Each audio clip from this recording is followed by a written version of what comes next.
When I was reading books about Ahlul Bayt, there was a book called Abu Zar. It was one of the companions of Rasulullah, and he was one of the really firm followers of Imam Ali alayhi salam after the death of Rasulullah. He stuck with Imam Ali. He spoke out against the Khalifa of all the previous caliphs, and his message stuck to me.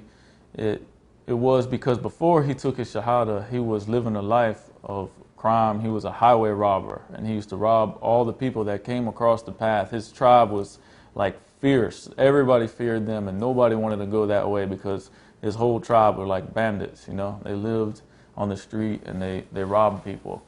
And that made me think, because when he took his shahada, he went in search and took his shahada, and he stuck by Rasulullah. And he even went out and told everybody after he took his shahada, he went into Mecca and said, La ilaha illallah, Muhammadur Rasulullah.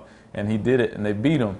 And then he got back up, and he did it again, and they beat him. And he did it 3 times until Abbas had to jump on top of him and stop it and say, you know who this man is? He's like the fierce tribe, and you have to do business, and you have to pass through his way.